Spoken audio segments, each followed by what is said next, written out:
అందరికీ నమస్తే. చూడండి ఎంత బాగున్నాయి. ఇన్స్టెంట్‌గా కేక్ రెడీ చేసుకుందాం. ముందుగా ఈ గ్లాస్ కొలతతో ఒక కప్పు గోధుమ పిండి తీసుకోవాలండి. ఆప్షనల్ మన ఇష్టం. గోధుమ పిండి తీసుకుంటే తీసుకోవచ్చు, మైదా పిండి తీసుకుంటే తీసుకోవచ్చు. మైదా పిండి అంత మంచిది కాదని హెల్త్ కాన్షియస్ కోసం నేను గోధుమ పిండి వేస్తాను. అందులోనే టేస్ట్‌కి సరిపడా షుగర్ అండ్ ఒక ఎగ్ కూడా వేసుకున్నాను.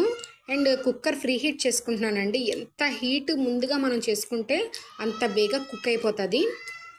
సో కుక్కర్ ఫ్రీ హీట్ చేసుకొని హైలో పెట్టుకొని ఉంచుకోవాలి. కింద స్టాండ్ లేక నేను ఒక కప్ పెట్టుకున్నాను. ఈలోపు ఇది మిక్సీ చేసుకున్నాను. షుగరును ఒక ఎగ్, వితౌట్ ఎగ్ చేసుకోవాలనుకున్నా చేసుకోవచ్చు, ఓన్లీ షుగర్ పౌడర్తో వేసుకొని చేసుకోవచ్చు. ఆ మిక్సీ చేసిన దాన్ని ఈ పిండిలో వేసేసుకోవాలండి. వేసేసుకొని అందులోనే 3 టేబుల్ స్పూన్స్ ఆయిల్ వేసుకోవాలి. ఆయిల్కి వితౌట్ ఎగ్ చేసుకున్న వాళ్ళు బటర్ వేసుకోవచ్చు అండ్ నెయ్యి కూడా వేసుకోవచ్చు. కానీ నేను ఎగ్ వేసుకున్నాను కాబట్టి సో ఆయిల్ ప్రిఫర్ చేశాను. అండ్ అందులో ఒక కప్పు పాలు వేసుకున్నాను. క్వాంటిటీ బట్టి వేసుకోవాలి. అది బాగా వస్తూ ఉంటే అదే బాగా కంటెస్టెన్సీ వచ్చినంత వరకు మనం పాలు వేసుకోవచ్చు. ఆ తర్వాత మనం 3 గ్లాసెస్ తీసుకోవాలి. మన దగ్గర కేక్ కప్స్ అవి లేవనుకోండి, ఇలాంటి టీ గ్లాసెస్ ఉంటే సరిపోతాయి. అందులోని మనం ఆయిల్ వేసేసుకొని మనం రెడీ చేసుకున్న బ్యాటర్ని అందులో వేసుకోవాలండి. చూపిస్తున్నాను చూడండి. ఇలా ఇలా అయిన బ్యాటర్ని అందులో వేసుకొని హాఫ్ వరకే వేసుకోవాలి. ఇంకో హాఫ్ మరి పైకి వస్తుంది కదండి పొంగి.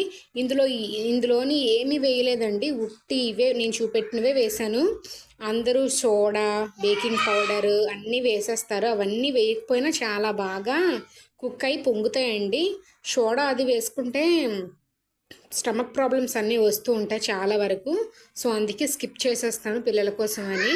చూస్తున్నారు కదా, కుక్కర్ అయితే బాగా వేడెక్కిపోయింది. ఇప్పుడు ఈ గ్లాసెస్ అందులో పెట్టేసుకొని ఒక 20 మినిట్స్ కుక్ చేసుకుంటే సరిపోతాయి. కేక్స్ అనేవి రెడీ అయిపోతాయి. నేను ఆ 20 మినిట్స్ కూడా మీకు చూపిస్తాను చూడండి. నేను పెట్టేది 310కి పెట్టాను.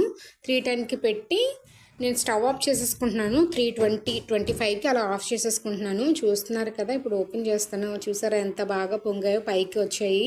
నేను వేసేసుకునేది గ్లాస్ హాఫ్ వరకు వేసుకున్నాను, గ్లాస్ పై వరకు వచ్చాయి. సో కుక్ కూడా అయిపోయాయండి, ఓవర్ కుక్ అయిపోయి. అండ్ పిండితో డస్టింగ్ చేసుకోకూడదు దయచేసి. వీడియో చూస్తున్నారు కదా, అవి మా పిల్లలు వెంటనే కూల్ డౌన్ అవ్వకుండానే తీసేయమని చెప్పారు. సో అందుకే ఈ రకంగా వచ్చాయి. ఛానల్ లైక్ చేయండి, షేర్ చేయండి, సబ్స్క్రైబ్ చేయండి. రెసిపీని మీ ఇంట్లో ఒకసారి ట్రై చేయండి.